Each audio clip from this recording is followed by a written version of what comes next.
Ladies and gentlemen, it's showtime. So, I'm sure you're all aware a very interesting week in the world of the Philadelphia Eagles, right? Had this game you may not heard about against San Francisco 49ers. Um, we had the pseudo Arlington football Santa Clara football team fans, running around. They've been chirping, and you know, had all this media and all these people. The Eagles are in trouble now. The world's crashing down, and all these things because we lost the game. And someone said to me, "Oh, it's not that you lost; it's that you got blown out." Well, name a team that hasn't gotten blown out before. And before we get into everything else, I do want to point out a statistic. But before I give you that statistic, we need something to soothe the savage beast raging inside of us right now. So how about an intro, and we'll be right back.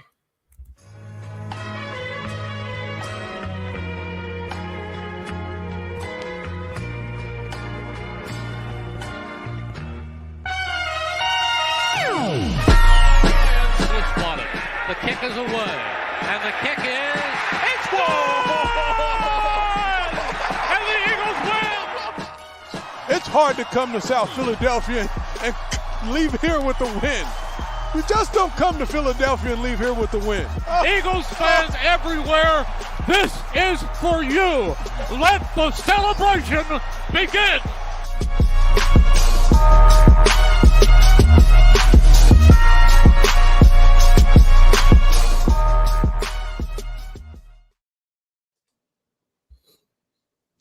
All right, so we got a couple of comments.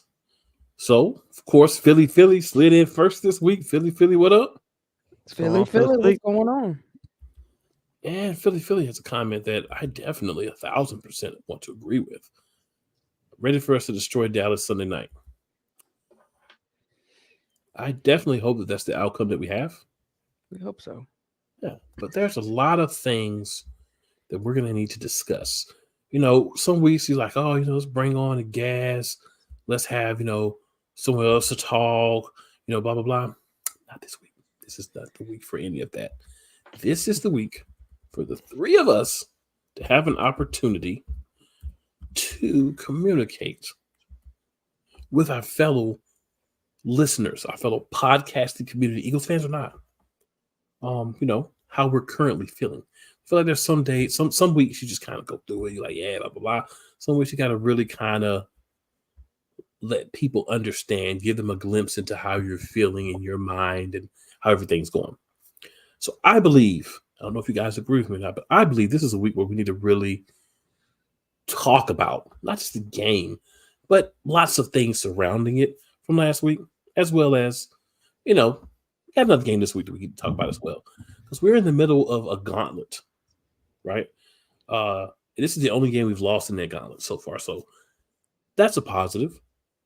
But before we get into that, because I feel like once we go down that path, knowing me, we're going to be down that path.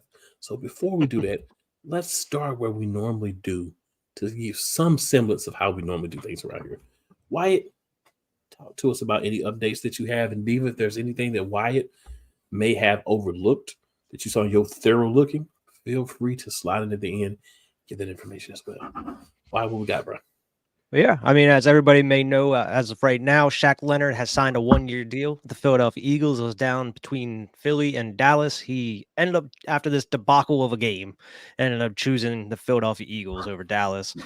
And, man, we really need that LB help as of right now. I know we're going to get to that game, but Nicholas Morrow was getting sliced and diced. And this dude should not be on the field, especially with Cunningham back coming out this week. Yeah. I'm glad. I guess he looked at it and said, I can play with them. I know that I'm going to get some time on that team. They in trouble at linebacker. So, hey, Shaq Leonard, you were right all along with that. Glad that you decided to bring your talents to Philadelphia. And look excited to you going out there and running over a bunch of people, violently tackling some people. And if you want to stand over them and goad a little bit, far be it from me Try to change the way that you play, sir. Let's get it.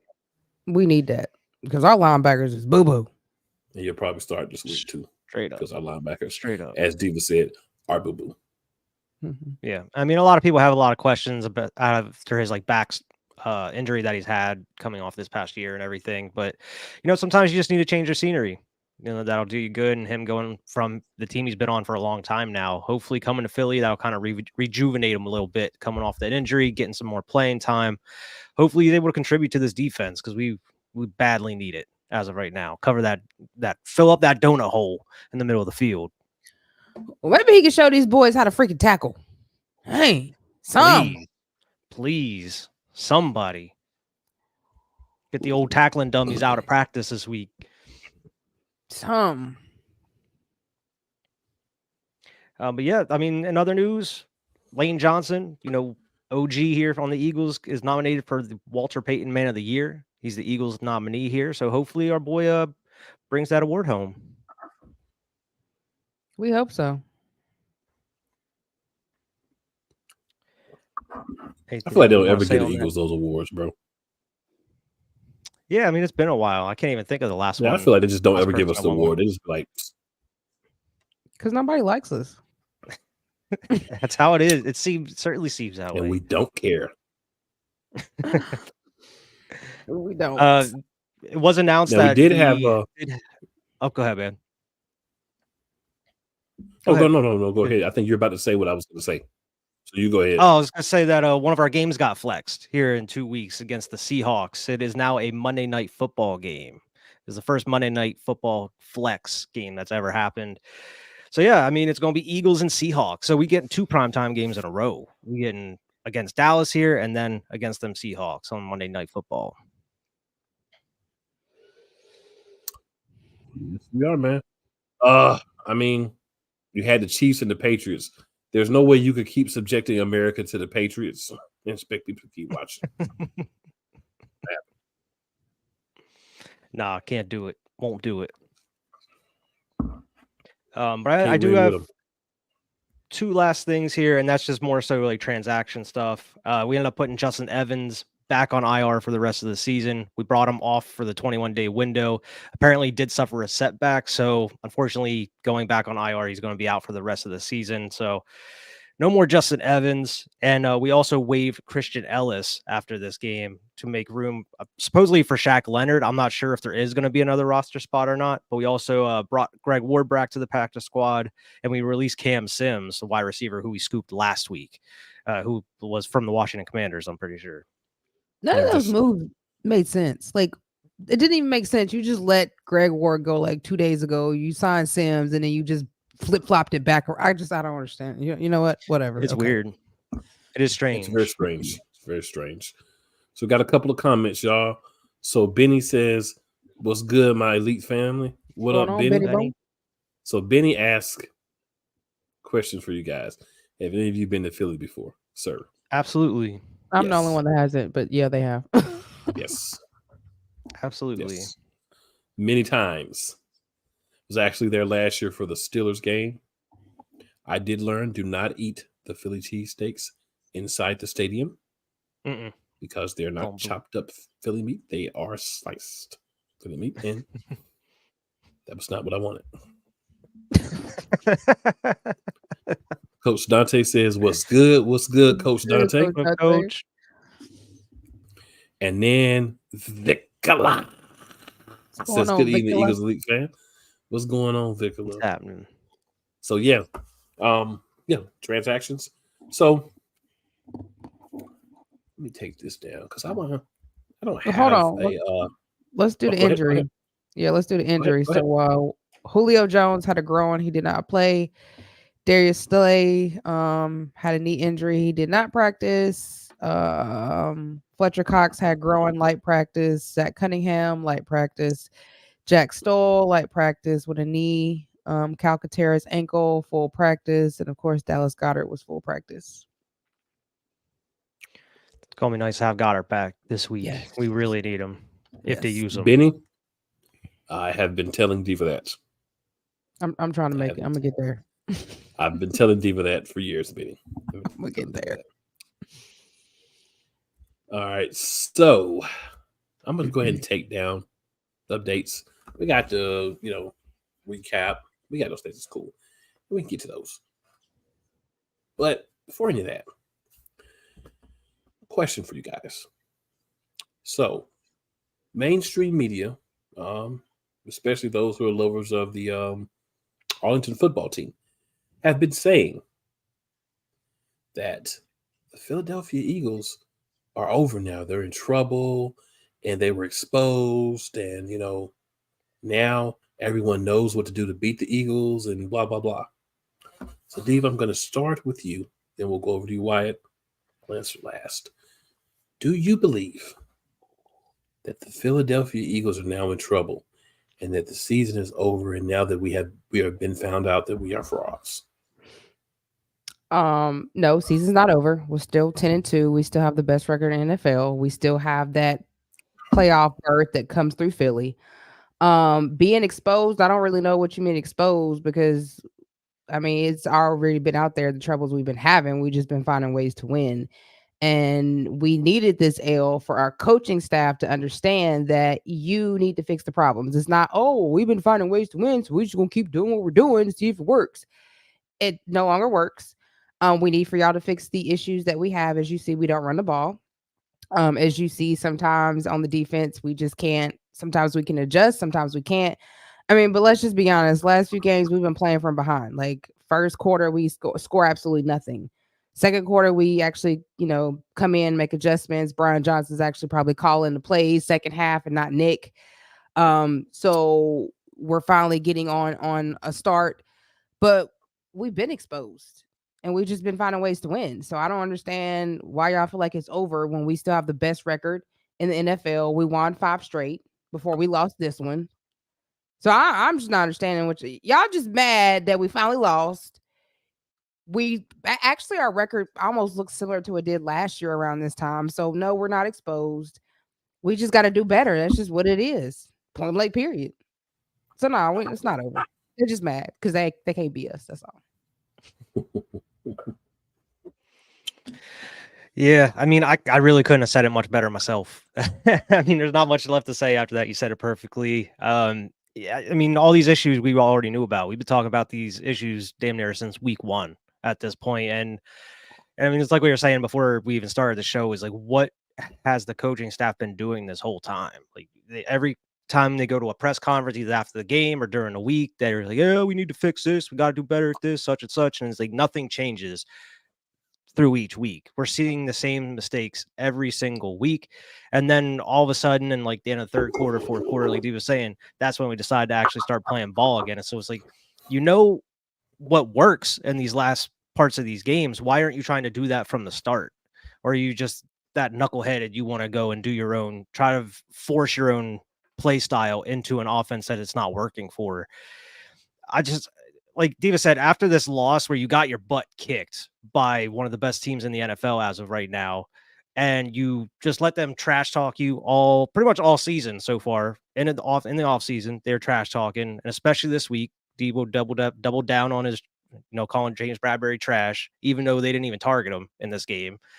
And then you got manhandled, and you expect a little bit more fight out of the squad, especially with everything that was surrounding the game. And obviously the 49ers came out and they wanted it more in this. I mean, it's just like, I don't know. It just seems like some of the players are just not buying in at this point. Or it's just, I don't know. I don't want to make excuses because everybody's saying about like, oh, you played 3 games in 13 days or whatever. It's like, but I mean, that's football at this point. You got to be ready at that point. And it's just like the Eagles just were not ready in this game. I mean, it's only, you're going to go so far winning these close battles until it comes back and bites you. And of course it happened in this fashion, and then you have to adjust. And that's going to be the talk all this week going into the Dallas game is how are you going to adjust and how are you going to come out looking against a Dallas offense that's looking really good right now. And it's not looking good. And I can understand why a lot of people are losing their minds, but there's really no reason to panic. You're 10-2. You're still number 1 in the NFC, number 1 in the NFC East as well. Like, it's not a time to panic, but over these next couple games here, if things don't go our way, it might be time to really start kind of wondering what's going on behind the scenes or how are they going to fix this issue. So I'm gonna highlight a couple of comments here, and I'm gonna get out some thoughts here. So Benny says, "I'll pay for you to come, sister." Oh, I'm hold you to that, Benny. Believe it. Go add me on Facebook, so when I'm ready, I can go and send you a message, let you know I'm coming. Right? So Coach Dante says, "Facts." To Eagles Divas thoughts, and then Vicola says, "I apologize for the moronic Republic of Cowboys Nation. The only thing we learned is that running the football is still very important." It is. Well, we learned it. I don't know about the staff, but we know. So Vic, I am so glad that you said that, because that leans heavily into my thoughts. Should we be panicked? No, we shouldn't be panicked, because we knew who we were. Should we be concerned? We should have always been concerned. The play calling has been hideous. I've had people messaging me, inboxing me, all kinds of, man, what happened to y'all play calling in that game? I said, in that game, sir, have you not been watching the Eagles all season? This is not a one-game thing. No. This is a consistent issue that we have.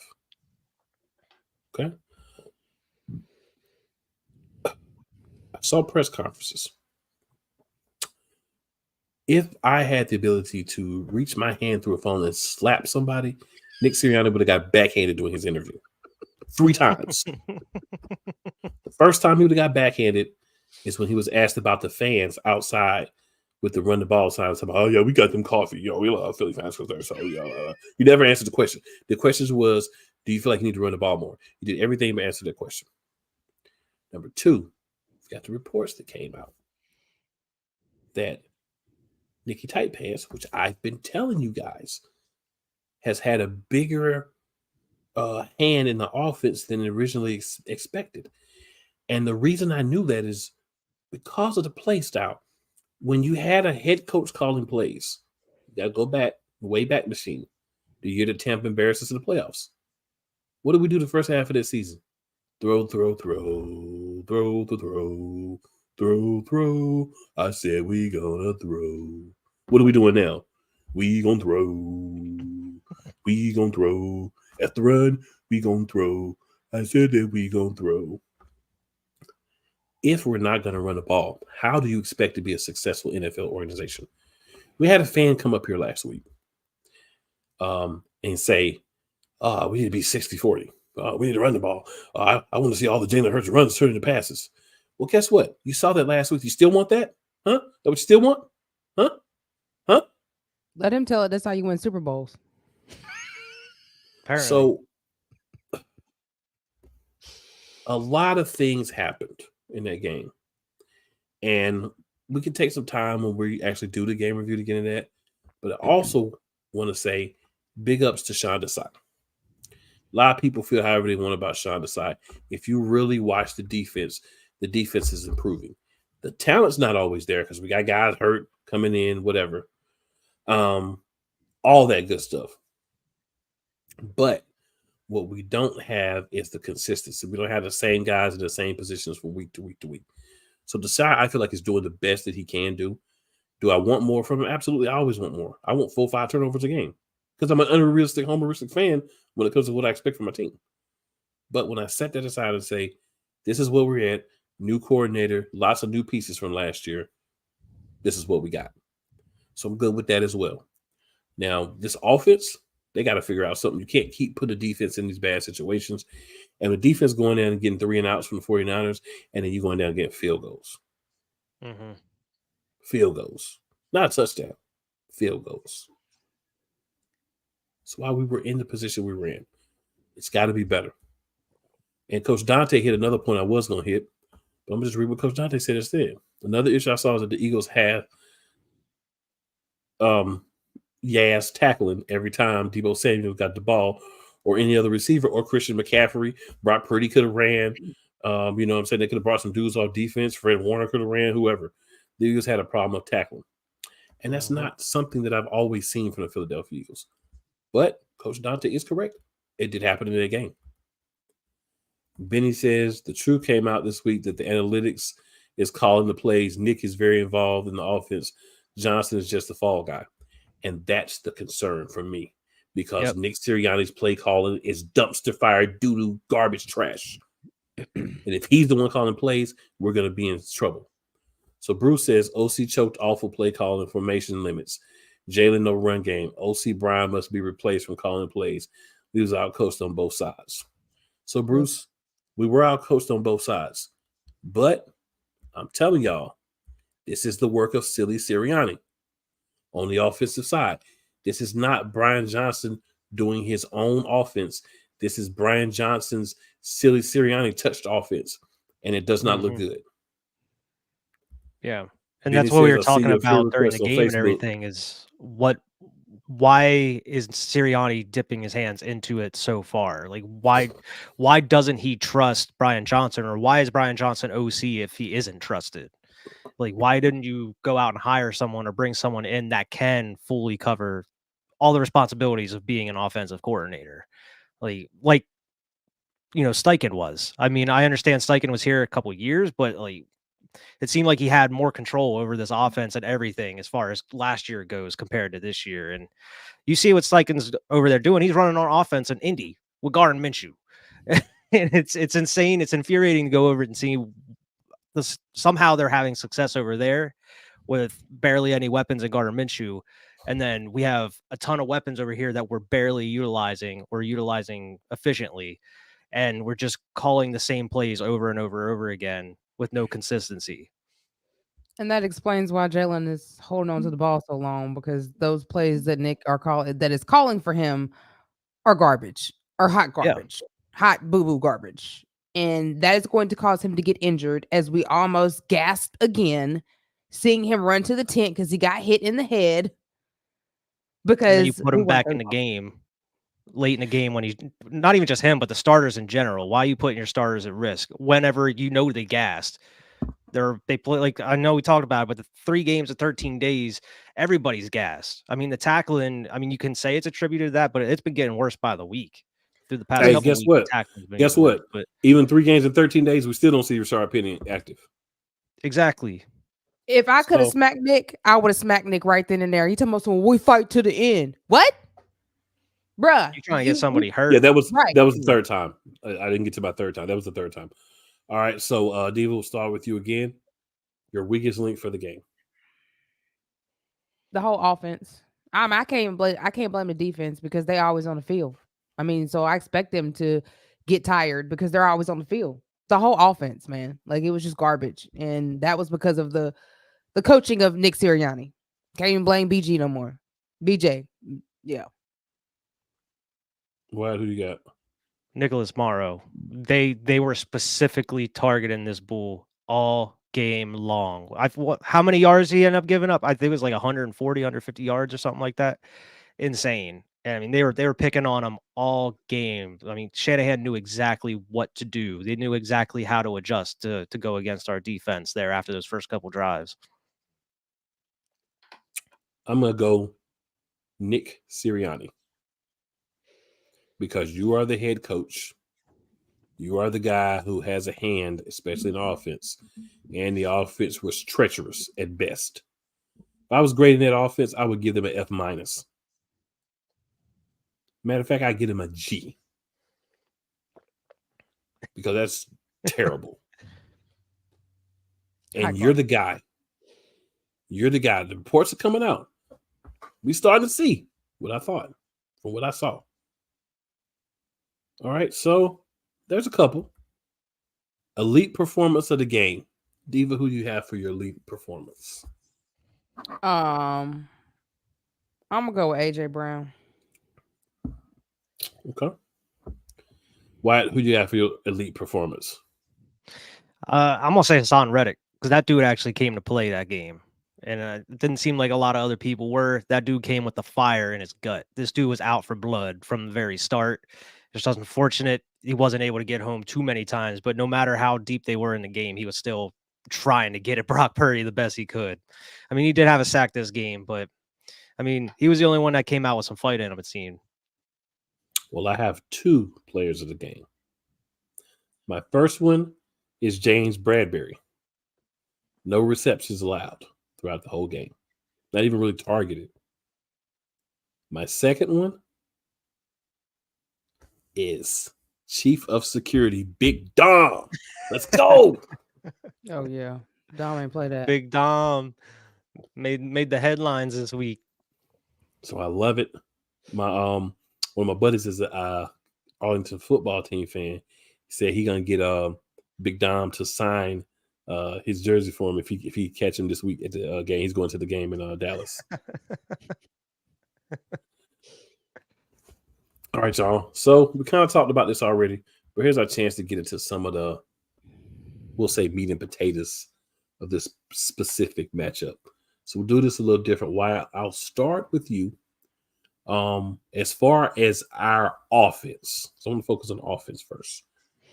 What did you see from our offense that made it so difficult for us to put points on the board and push the ball into the end zone more often than not? It's like we've been saying for weeks now. It's just consistency. We weren't running the ball nearly as much as we should have been, which was setting up the actual pass game or play action game. And whenever most of the time when we were calling pass plays, they were taking way too long to develop when you knew that San Fran's defensive front was going to be rushing at you. They were going to be trying to put as much pressure on Jalen. Even Bosa after this game was saying, like, this was the plan we had all along, and it worked. So, I mean, the offensive line for the most part was doing their job. They were giving Jalen way more than enough time. It looked like backyard football out here. Jalen just pointing receivers in different directions, trying to get them to go where he needed them to get open. When it's like, you shouldn't even have to do that. You should be scheming these guys open just based off the play. You should have 2 or 3 different options. If they're not there, there's something wrong. And if they're not there, why are you calling these plays that take so long to develop? Are you just going for like a Hail Mary every time? Are you going for that big play every single time? So, I mean, we actually got to see a couple slant passes to A.J. Brown, and they were getting big yardage in the beginning of the game, and then they just disappeared. And then, like, why weren't you going back to that or trying to get to Smitty in those kind of like slant passes and everything? It's like they weren't doing anything that would actually work. They weren't trying to test anything new to see what was working. They were just going with the same game plan they were using 5 weeks ago. And lo and behold, nothing has changed. You're not running the ball. You're pretty much putting your quarterback at risk every single time he's out there, and you're putting him by himself. You don't even have a running back with him a lot of the time. And it's like, I just don't understand what their thought process is or why they think this is going to work week in and week out. There's zero adjustments. And then, of course, like we were talking about Sirianni, we got to run the ball more. It's like, yeah, they're going to come out and run probably too much this week and probably with the wrong running back. They're probably going to use Kenny Gainwell instead of DeAndre Swift. And it's like, it doesn't make any sense to me. DeAndre Swift, I mean, it's somehow amazing how he has close to 1,000 yards, and he's he's within the top 10 of running backs right now with very limited snaps per game. It amazes me. Like, this dude could easily have over 1,000 yards right now if we used him or just gave him like maybe 10 more carries. But yet we refuse to do that to help out this offense. We want to force the ball downfield with Jalen when he's obviously not comfortable. You have him sitting back there for 10 seconds holding the ball when he should either be already been gone running the ball or throwing the ball away. He's holding onto the ball too long. He's tripping over his feet. Dude hasn't looked comfortable since week 1. And if your QB doesn't look comfortable, who you just paid all this money to, you need to figure how to get him comfortable. Why aren't they game planning around Jalen? If Jalen has a problem with this offense, he's not comfortable. He needs to speak up to Sirianni or Brian Johnson to try to get this fixed. But it just seems like Sirianni is forcing this game plan, and it's just not working whatsoever. So I have a feeling it's not going to be fixed. And hopefully Howie or Jeff Lurie like steps in this offseason and tries to figure something out. Like, you need to either put Brian Johnson back to QB coach and bring in an OC that actually knows what they're doing. And Sirianni needs to be hands off. Like, you can help game plan for the whole season, put the playbook together or whatever, but you should be nowhere near play calling. I understand like making big decisions like on 4th down if you have to go for it or if you're going to kick a field goal here or there, but he shouldn't be nowhere near the play calling during the actual game itself. And another thing, we should have went for it on that 4th and 2. That was the game for me. Like, that's where it ended for me, because I was like, as soon as he decided to punt it there, this is over. They're going to come down here and just keep scoring on us, and we're not going to be able to do anything. And that's exactly what happened. Diva, your thoughts? I need for Jeff Lurie to sit down with Nick now, like as of Sunday. He should have sat down with Nick and said, "Okay, no more you calling the plays. Either it needs to be Brian Johnson.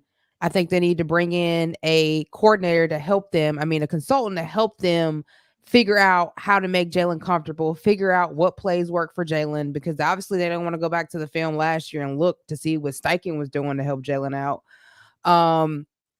And I don't want to see Nick call no more plays, because if we continue to let him call plays, it's gonna be a sad day in Philly Nation if we get this far and then we fail so much because our head coach doesn't want to run the ball, because he wants all these big plays that he know Jalen can do, but Jalen's not able to make them because he's not comfortable. That's the reason why he has so many interceptions. He almost had a concussion protocol last Sunday because they wanted to keep him in, and you don't want to run the ball. Like, you're not protecting your quarterback. That's why it's important. Y'all, it's very important to run the ball. I don't care what you say. The fan we had last week, I don't know what in the world he was talking about, but this is example why you need to run the ball, because big plays aren't always going to win you the game. You have to run the ball to open the pass, especially if you're not going to scheme your wide receivers open. And evidently, we don't know how to scheme them open. We just think that they're supposed to get loose and get free and then catch the ball, because that's why Jalen's waiting for so long to hold on to the ball for one of them to get free. And they're not freeing up themselves because of the way we're calling the plays. So they know who we're going to go to. They know he's going to go to AJ. They know he's going to go to Devontae. They know he's going to go to Julio or Zacchaeus. So they're covering him like no other, especially when you have a good defense like San Francisco. They watch film. We didn't. And I can't even really blame the side, because it's hard for you to get your team going on the defensive side when you're always on the field. Granted, the last few games, they have been holding it down for us because the offense hadn't been able to score the first half. Then we come back, we go in the locker room. I don't know who says something to Nick. He sit down somewhere, and then BJ get to call the plays, and then we get to see some running. Then we get the ball rolling. We get down the field. So I can't even really blame Desai. Yeah, the defense, they played horrible. And I don't think he was able to adjust the way he needed to, because they were constantly on the field. And it just warmed down after a while. Like, after a while, it just got wore down because the offense could not execute. And I was listening to Jalen's press conference today, and he said it without saying it. He's not comfortable with the plays that's being called by Nick. He said it without saying it. Of course, he ain't going to call nobody out, because that's not how Jalen does. But you can tell he is not comfortable. He doesn't like the plays they're calling. But in my opinion, I feel like, Jalen, that's when it comes to you being as elite as you are, to start auditing the plays, because you are looking at the defense. You're reading it. They're right there in front of you. So if it's not working, then you need to call plays that you know work for you. Plays that worked for you last year, do it. Forget what they talking about, because they don't know what they're doing, as you see, and you're going to end up hurt. And our season going to be over with once you hurt. So that's the reason why we lost, because we did not want to run the ball. We're not creative. And then I didn't understand the whole 4th and 2. Like last year, Nick went for it, 4th and 2, 4th and 1. I don't know how many times. Oh, so decide this game, you decide, oh, well, you don't want to go for it. Knowing your defense is tired, they've been on the game, they've been on the field half the day. They're not really making any stops. They can't adjust. So why would you put them right back on the field? Yeah. If they wanted to know how to run a decent offense, they should have looked at the other team's offense. Look exactly what San Francisco was doing. They were running the ball. Christian McCaffrey had 17 carries, and then they had like 4 other players that actually had carries as well. And Brock Purdy didn't have to throw a pass over 15 yards, and they were slicing and dicing us. You don't need to throw the ball deep every single time. You don't need to throw the ball deep to have a successful offense. Tom Brady made a career off of dinking and dunking. I mean, yeah, he had big passes here and there, but he made the passes he needed to. He made the passes that were there. And it's like, this offense is just not set up correctly. They have no consistency. They can't scheme players open. They just hope that they beat their matchup, and that's it. Mm-hmm. Mm-hmm. So Benny says, Kenny No Gainwell isn't going to work. What is it that Nick is seeing in him over Swift? I don't get it. Somebody please help me understand this crap. If I knew, I would help you. He can pass block. He see it in practice. That's what. If I saw, I would help you. Yeah. So I'm gonna just talk about the offense. Shot Penny over Gainwell. I'm not gonna really I'm not really getting a defense because I agree with Diva. Defense is what it is. And he does what he does. You know, old man Mob, what's going on? He says, how we doing tonight? You already know you like to share it. Hey, we appreciate it, man. Love is love. So to get into this for me offensively, Jalen Hurts is a top 5 paid quarterback, right? You could say top 5, you can argue you want to, he's not. I don't really care. That's not even part of the argument at this point. You're getting the money, so you have the freedom now to say, all right, no. Correct me if I'm wrong. This man's father is a high school head coach. This man grew up watching football his whole life. Mm-hmm. You have mentors. You went and saw a guru, got your footwork straight, got everything together last year. You've let Silly Sirianni and BJ make you look like you're regressing. And when you actually watch him, it's not that he's regressing. It's that he's being asked to do things that are different from what would be the most comfortable for him. So we're not necessarily taking a square peg and forcing it into a round hole. But maybe the peg's a little bit too big for the hole. Maybe it's the right size, but it's a little bit too big for the hole. Doesn't quite fit. Common sense would say Nick Sirianni's been a coach for 3 years. We know the first half of year 1 up until the bye, he was the main play caller. We were never happy during that time frame. Never. No. We know that Shane Steichen took over when we started seeing the ball get run more. So we know that's doable and that there are people out there to understand that. My concern, and this is just not the game, but the season, my concern is simply this. We have a guy in Brian Johnson that has been the OC for 12 games. And you mean to tell me that you're not letting this man at least call most of the plays? It sounds as if Nick went and got a guy who he knew he could impress upon, coach the way I want you to coach, because it's the first time guy. Sounds so this familiar, makes sense. Yeah, this makes sense why he didn't go out and go get, because we're talking about, maybe he'll go out and get a big name, a guy that could come in and really help. Well, this makes sense. Why? Because those guys are not going to walk in and say, okay, coach, we're going to coach your way. No, those guys are going to do what? Go pull out the film from last year. These are the things that Jalen did as well. These are the things we're going to do. We can work on some of the things that he doesn't do well if we want to, but we're going to use the things that he does well. No, not Nick Sirianni. Not his boy, Brian Johnson. So he's supposed to be tight with Brian Johnson, right? So if him and Brian Johnson are tight, why you can't go chop it up and say, hey, look, bro, this ain't working. We need to do something different. And if that doesn't get it done, you know what you do? And this is the part I blame 1,000% on Jalen Alexander Hurts himself. Audible. You see trash, audible out of it. You see one of those stupid long pass plays where you just did one and half your wide receivers on the side tired, and you got Quez Watkins as one of your top 2 receivers, audible. Yeah.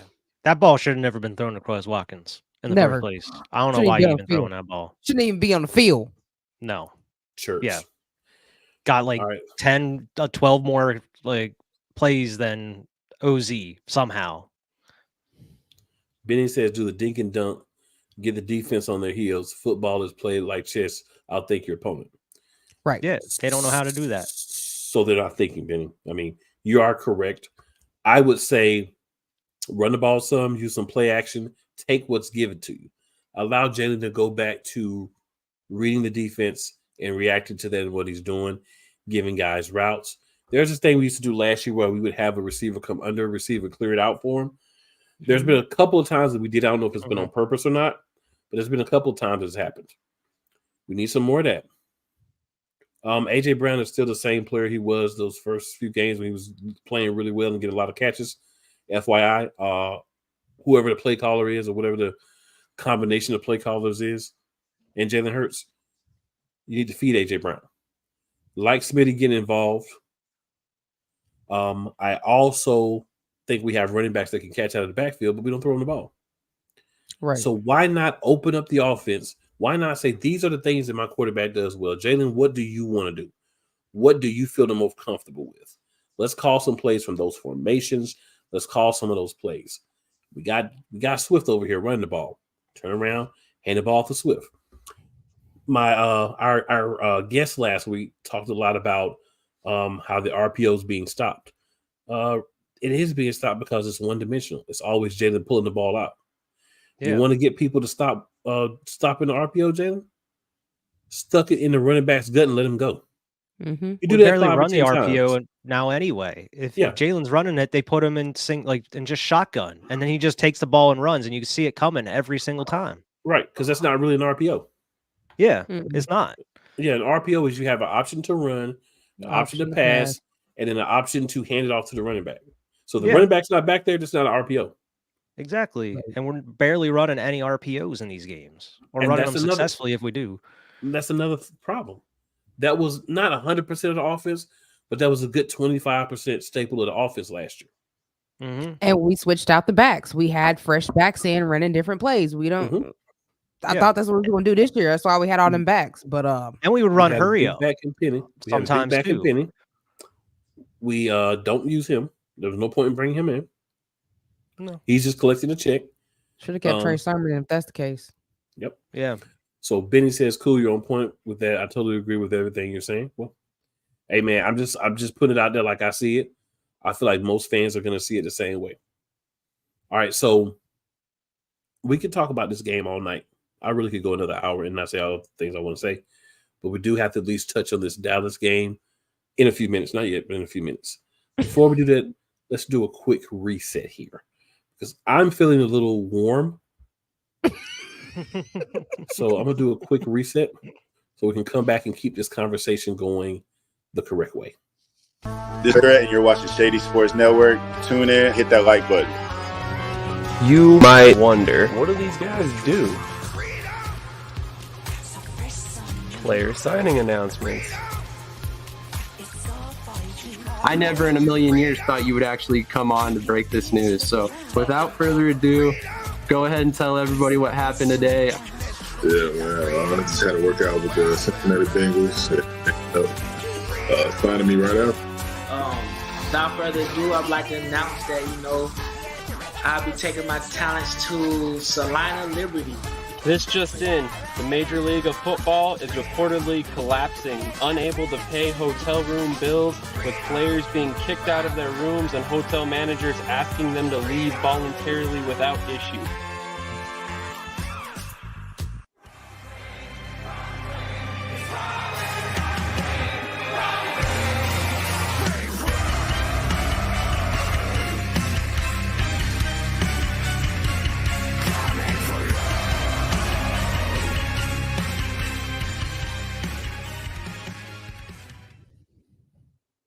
So shout out to Shady Sports. So we're going to get back into this thing, man. So we're going to go around. I'll let whoever wants to go first, or if y'all want me to go first, I can go first.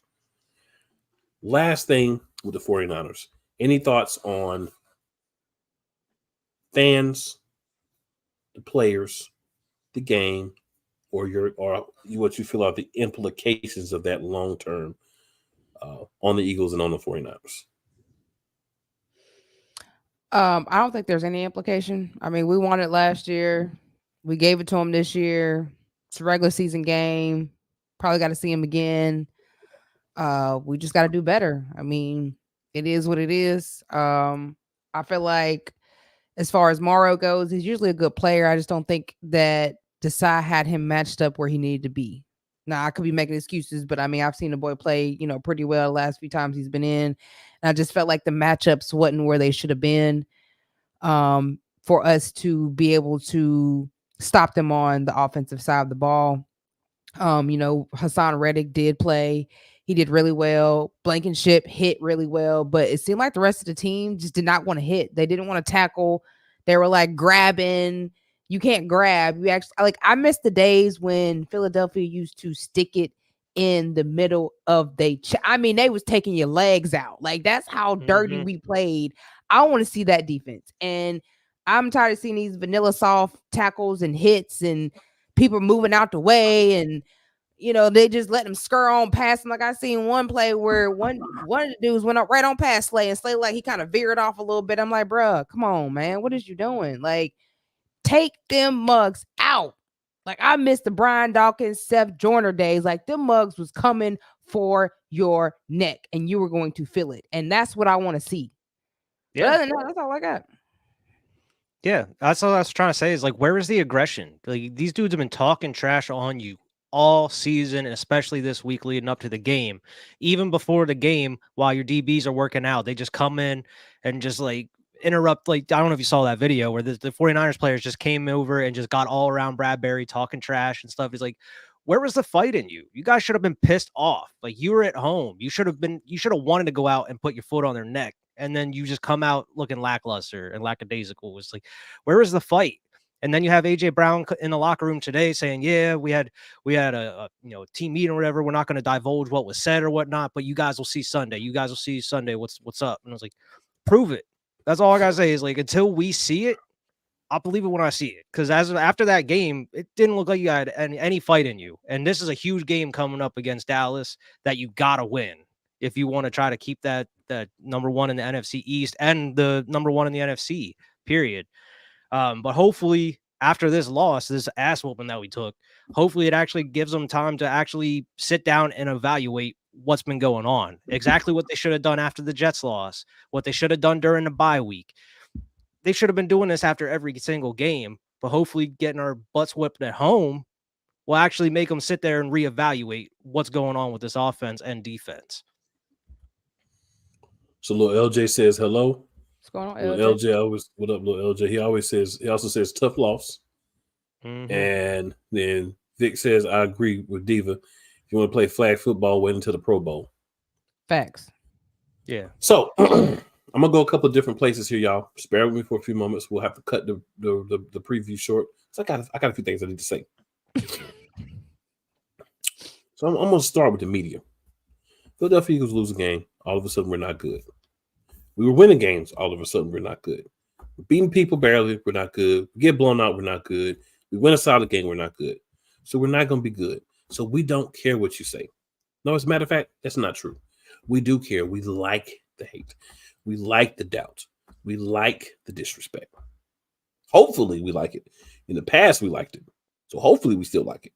Hopefully, we still don't care, but we use it as fuel. Interesting stat.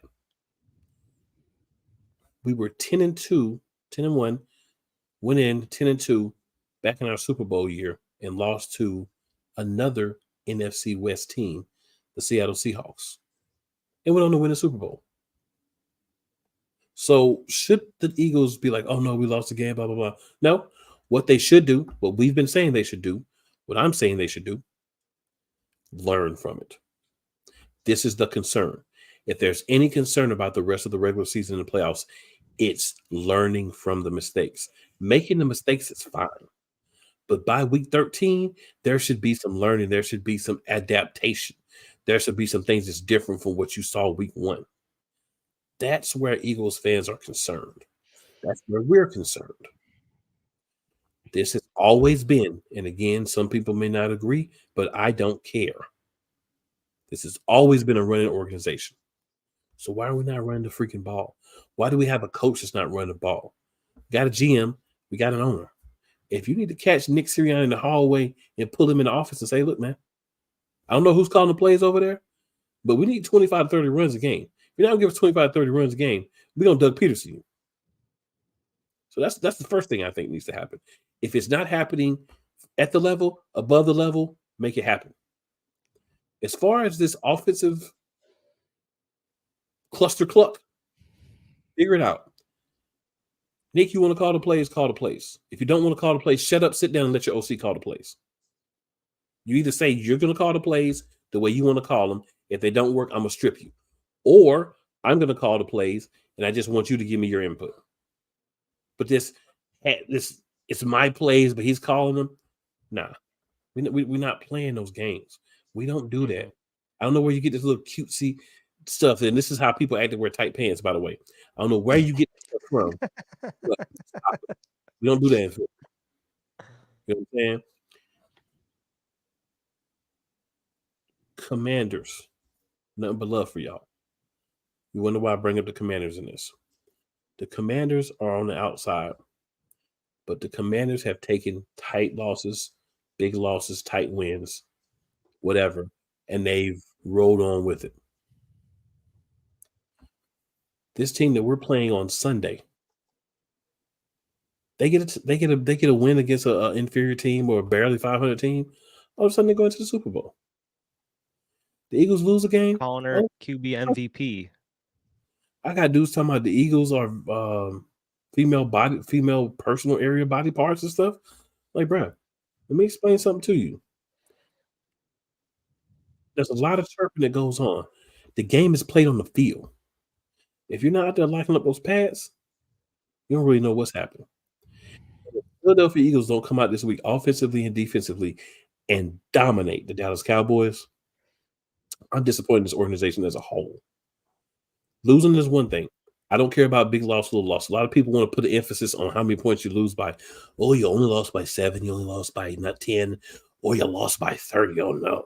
You still get one L no matter how many points you lose by. Clearly, the Eagles should have put backups in. Clearly, this game was out of reach. Things were not working. But they're not working because it's the same things that everybody's figured out all around the game, the same plays. It's just the same old plays. You have to do different things. Jalen, I've said it before, I say it again. My expectation of you as a franchise quarterback ought to bother some of that crap. Vic didn't do it. McNabb didn't do it. Cobb didn't do it. Wentz didn't do it. And guess what? How many Super Bowls do all of them have together as the starting quarterback for the Philadelphia Eagles? The one thing that you as the play caller, you as the intellectual individual that's making the calls on the field, you're the quarterback. You're the coach on the field. Line them boys up right and stop playing. Right? Mm-hmm. Swift, if you off the field too long, you healthy, so you off the field too long, put your helmet on and run out there. I'm done with this. I'm done with this mess they're doing. Put your helmet on and run out there. Straight up. You know what I'm saying? Tell Gainwell, hit the bench. Yeah. Scott, if for some reason Swift can't go, Scott, after Gainwell be out there not gaining well for a few plays, put your helmet on and run out there. What are they gonna do? Put you back on the bench where you at anyway? You know what I'm saying? Like, no, for real. Like, it's a time where it's like, okay, even if Gainwell out there, still go out there. Even if Gainwell, still go out there. That's what I'm saying. Yeah. Be out there. Let's go out there and be like, look, bro, hit the rocks. What I'm saying is, it comes a time where it's like, look, we're not doing this no more, coach. Y'all playing. We trying to win games here. I know they had a meeting. I know they're supposed to get things straight. That's cool and all. But fundamentally, we have psychological issues. Fix those things by playing football the way football's supposed to be played. You run the ball. You go to the open guy. You let a guy get rid of the ball quickly. All the teams that we've had trouble with, they've gotten rid of the ball quickly. If you sit back there and hold the ball as long as Jalen Hurts is holding, you're going to get hit. You're going to make some big plays, but more often than not, you're going to get blasted. Then you got people wanting to run the ball 10 times a game. So you want to run the ball 10 times a game, stand in the pocket and get hit 40 times a game, or 35, 40 times a game. So you want him to be responsible for 50 other plays that may be 70, 75 in the game. And it's not counting the ones where it might be just a quick throw or a quick run that does nothing. But you want him so involved, but then you want him to stay healthy throughout the playoffs. Make these things make sense. Yeah. And in Dallas, you're getting the sucker punch. You're getting the counter punch. We got knocked out. We got up, and we're ready to go back again. So you're getting that. It's coming for you. San Francisco, you won the game, but I want you to understand something too. Stephen A. Smith, muckface son of a gun, I want you to understand something. Everybody that's on that little NFL show with LaShawn McCoy, besides LaShawn McCoy and Joy Taylor, I want y'all to understand something. I'm not even going to say y'all's name. Y'all don't deserve your names to be said. Hate on the Eagles. Run around trying to talk about, the 49ers did prove that, they would have won if they were healthy last year. 8 new defensive starters, 2 new coordinators. And you tell me it's the same team. So what I want everyone to understand is count the Eagles out. Doubt the Eagles. Talk your trash. All that. But when the playoffs come, and you see the Eagles as the number 1 seed with no more than 3 losses, and everybody else got more than that. And I'm thinking the third one might be we resting people the last week, but with very few losses. When we get through this gauntlet without another loss, which I believe we're going to do, I believe in this gauntlet we're going to go 5-1. Dallas and Seattle ends it. And if you want to go through the first game against Dallas and then the last 6 games by that point, watch what happens. There's a time where it's the coach, and you look at the coach and you say it's the coach. It's time when the players are like, we are sick of this sugar honey iced tea. We the ones got to go out there and play. We the ones got to hear this. The Eagles did it last year on the defensive side of the ball. They said, piss on what Jonathan Gannon's talking about. We're going to go out here and play football. I truly believe if they keep going the way it's going, and maybe it starts this week, the offense is going to say, piss on what they're calling. We're going to go out here and play football. You got to do that sometimes.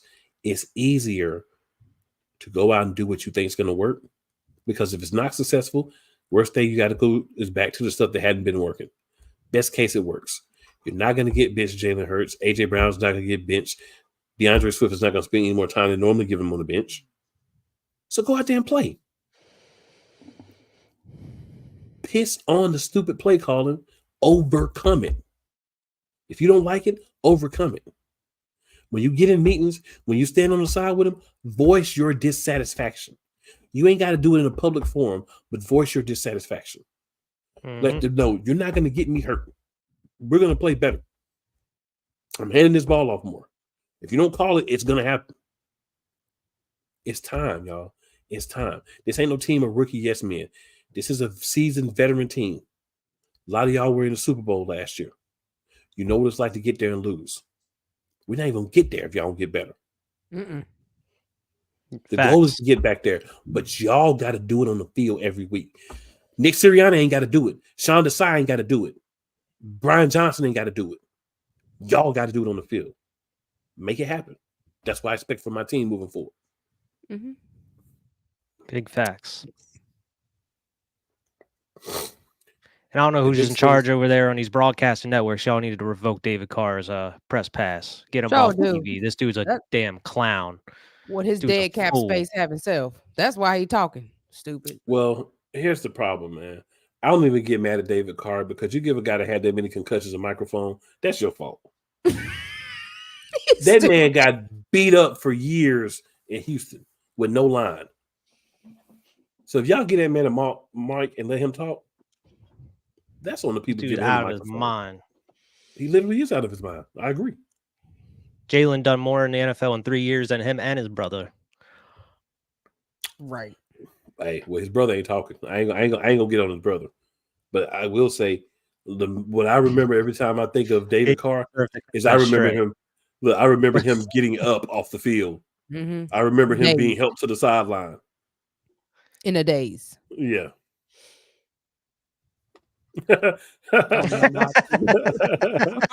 Oh man, Mom says Carr just upset his brother's better than him, and his brother not even that good. Straight up, straight up. Hey, old man, I was a Derek Carr fan. I still am, but man, he proving me wrong. Well, he proved me wrong. And then old man says throwing picks or getting hurt. That's what both of the Carr boys are good at. That's what both of the Carr boys are good at. But I think David was the best at getting hurt. He was. Because that Joker, man, I just remember the text. I'm like, Carr hurt again? Like, how is this man still in one piece? Did they stitch him back together at halftime? You know what happened? He was getting them Patty Mayonnaise shots from the Super Bowl back then. He was getting them that then. That's what happened. That's exactly what happened. Patty Mayonnaise. All right. Yep, Patty Mayo from now on. I'm still in that. All right, so hilarious.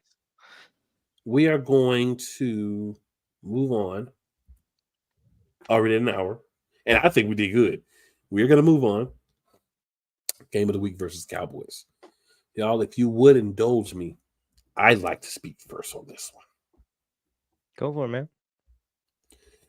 So Dallas, we've been hearing all off season. We them boys. All up to the game. We them boys. You lost the game, but we them boys. Y'all really didn't beat us, but the scoreboard says we did. whole bunch of chirping, whole bunch of weak teams you beat. And yes, Seattle is a weak team. Let's be real. But guess what happened Sunday night in Arlington, Texas? Not Dallas, Texas. Arlington, Texas. And you wonder why I call you the Arlington football team. You play in Arlington. And you play like a football team. Stupid. That's why. Now, what I want you to understand is you've been running around, Dak's the MVP, Dak's better than Jalen Hurts, Dak been in the league about 10 years.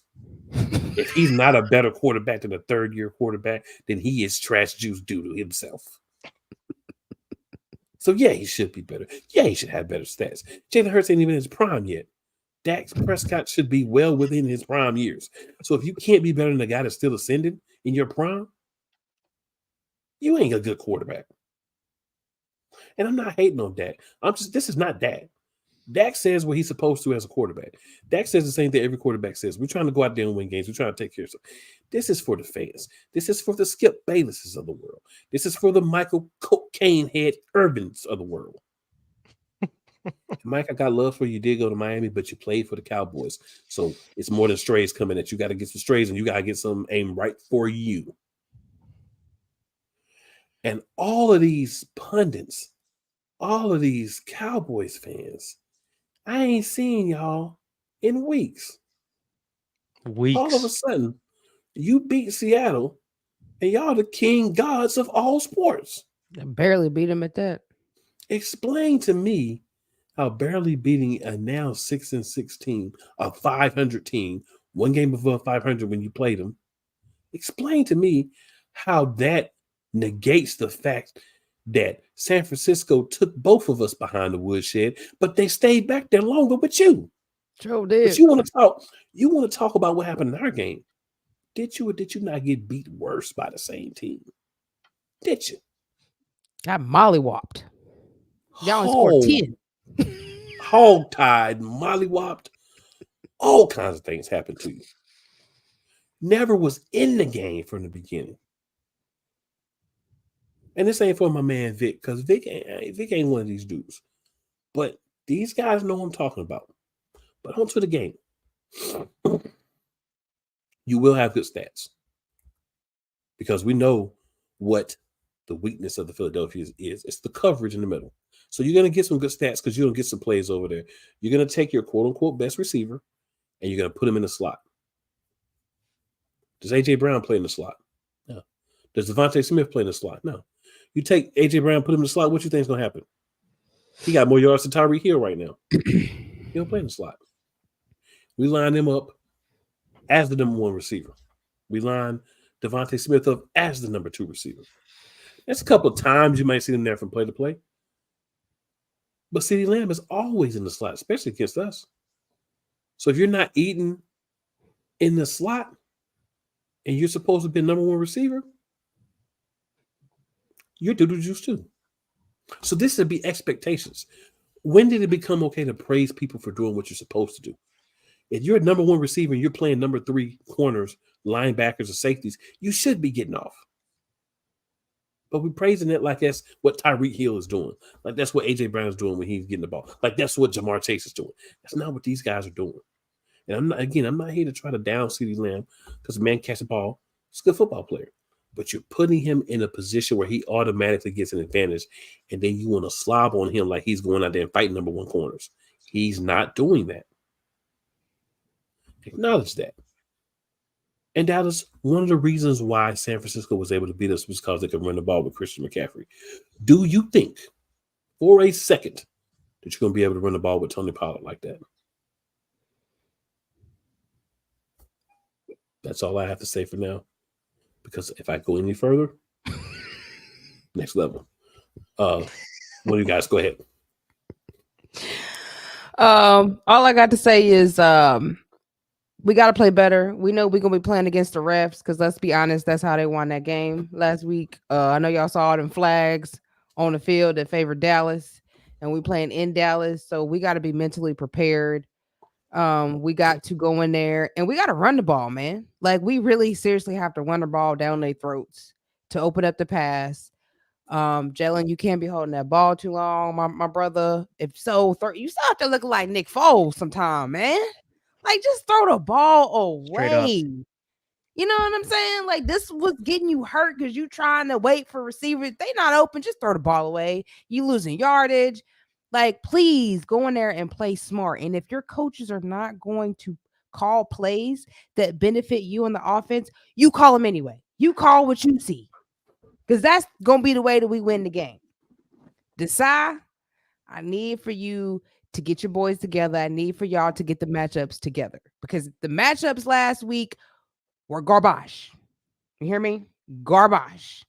We understand y'all on the field majority of the time more than offense because offense can't ever get going.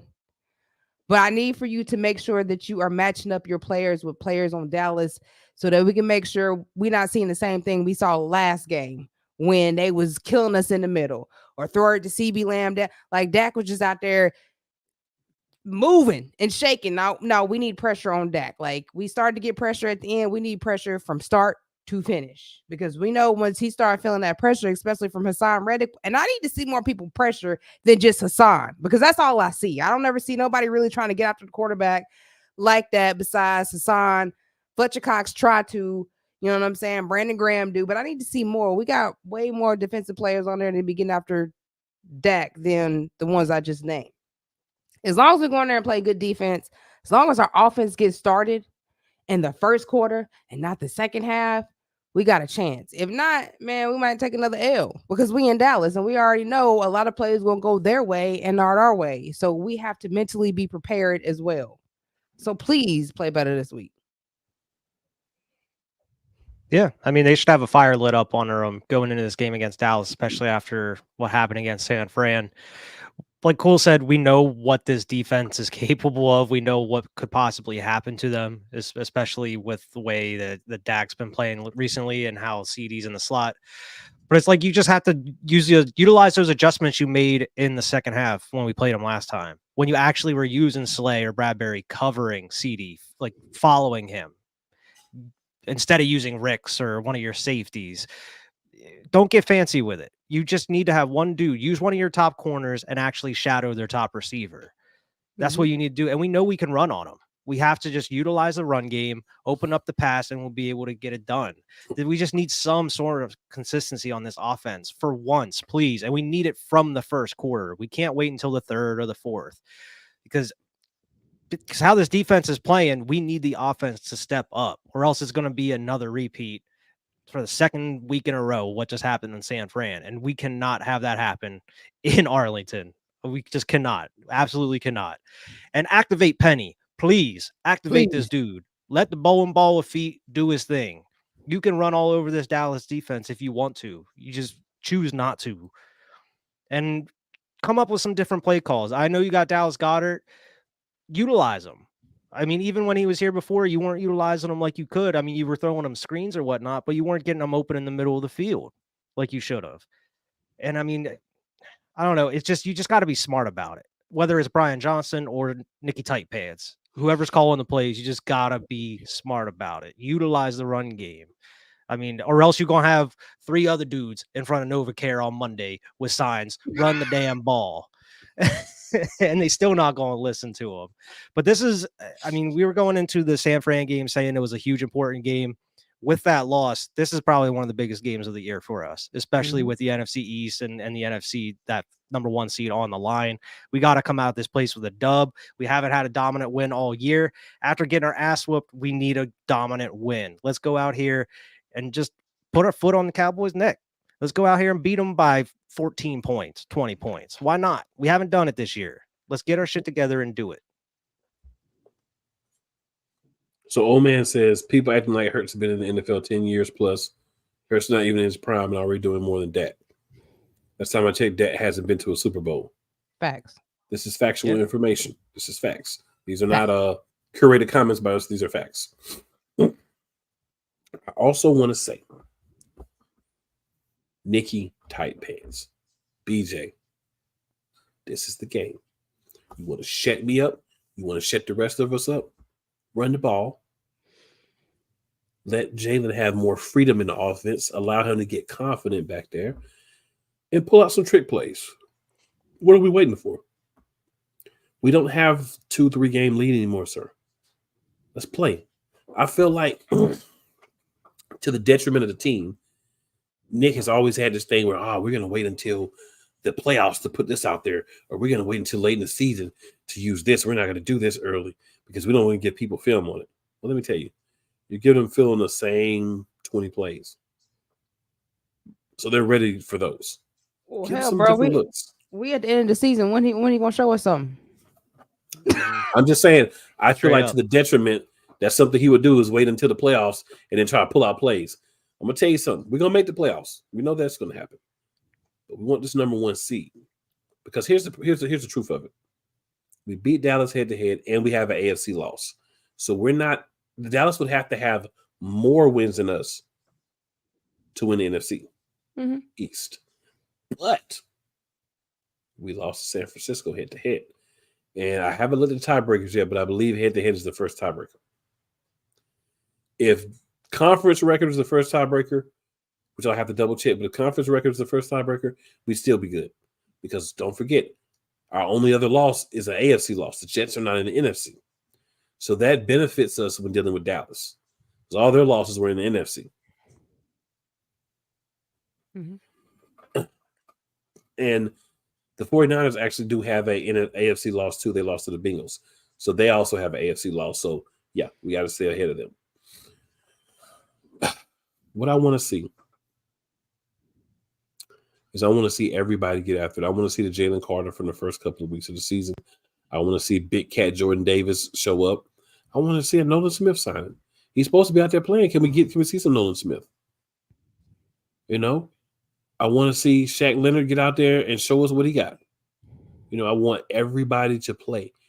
Figure out a way to use the strengths of your team. If there's an area that's going to be weak, it is what it is. We know there's injuries. But everywhere else has got to help make up for it and not be part of the problem. And then offensively, run the ball. Again, run the freaking ball. Run the ball. Run the ball. Run the ball. Run the ball. Run the ball. How many times did he say? Run the ball. Yeah. Doesn't matter if you get 2 yards or 3 yards or what. Keep running the ball. As long as you're getting positive yards, that's all you need. If you run the ball, you'll open up the other stuff. Old Man Mob has a different concept. He says, I'll say it.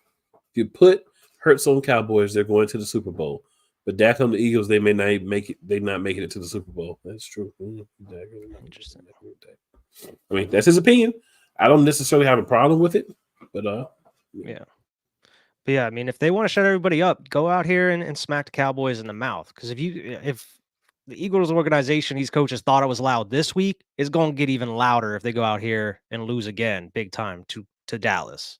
It's going to get even louder next week. Play good and let the win come. Don't play to win. Play to play well, and you'll get the win. If that makes sense. Yeah. No more hiding behind, but we won. We didn't win last week. Make some changes, sir. I don't expect a lot. There's lots needed, but I don't expect a lot because I understand who I'm dealing with. We lose this game. This week, I had a lot more I was going to say, but I said I'm going to not go too far this week. We lose next week, I guarantee you, care what team you're a fan of, you're going to want to tune in. You're going to see something that's going to be very entertaining for you. I'm going to just leave that there.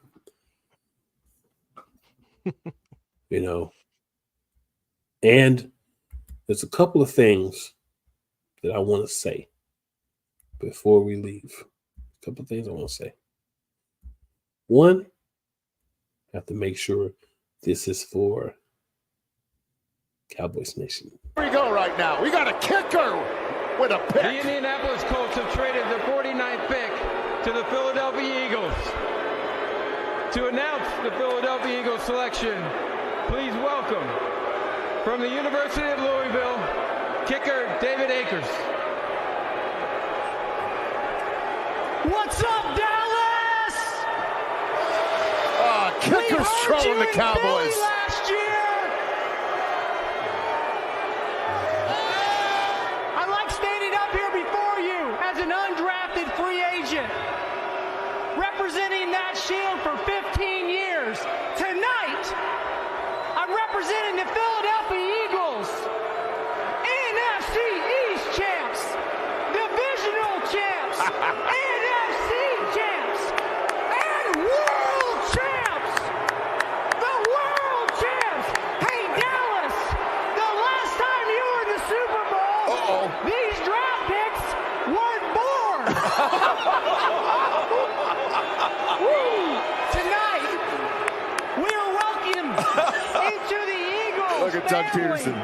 with the 49th pick in the 2018 draft. The NFL would like to represent the Philadelphia Eagles, Dallas Goddard.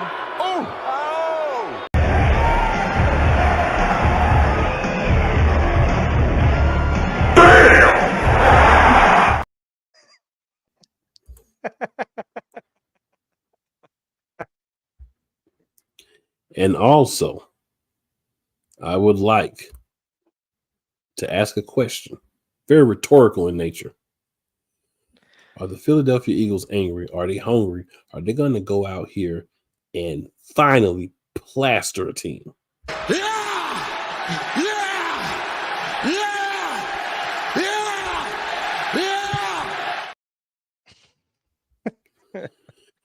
And when this game is over, I believe that I'm going to be saying,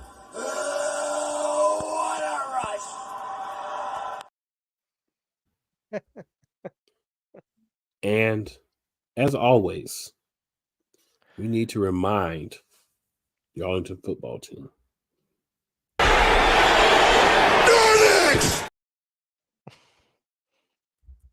Yes, sir. All right. And then we got a couple of comments. So Benny Boom says, be a man of your word. Make these QBs feel us. That's what needs to happen. And Coach Dante with the laughs. Appreciate that, Coach. This was a week that a lot of ups and downs. But at the end of the day, we're the Philadelphia Eagles. You know what I say? We're the Philadelphia Eagles. And one more time, we're the Philadelphia Eagles. And the Eagles is here. The Eagles are the best team in the NFC, the best team in the league. And if you're not done with that, Philly's got 2 words for you. I'm on one tonight, y'all. I'm on one. All right, so our last comment, little LJ says we need to win this game versus Dallas. Please. And then, oh man, suck it. Coach with the woo. And old man with the laugh. All right, guys. So any last words? Anything you want to let the people know where they can find you as well before we get about for here for the night? Beat Dallas. You can find me on any major streaming platform. I'm on Twitter. I'm on Instagram. I'm on Facebook. CM Cobb. You can find me on YouTube. I got my own podcast, that Blacklight Mass Incarceration Show. That's where I'm at. Go Eagles. Yeah. Beat Dallas. Fly Eagles Fly. You can find me on Twitter and Instagram at Wyatt Brigard, and also my other show, Cinema Trip Reviews, across social media, and also on YouTube and wherever you get your podcasts. My best suggestion for y'all is following me, man, at Cool McCain, on Twitter, at Cool_McCain Instagram, because we ain't spend another 10 minutes of me telling you all the places that you can find me at. Just follow me. I'm gonna start posting daily, letting y'all know what's popping for that day. It's a new thing I'm gonna be doing. So, hey, get with it. So, we are at the end. Another episode. Hashtag Fly Eagles Fly. Hashtag Be Elite. Go Birds. Go Birds. And before we leave, there's one more thing for the media, for all the chirpers, that I need to tell you, or I'm not going to be able to sleep. You know you're damn wrong.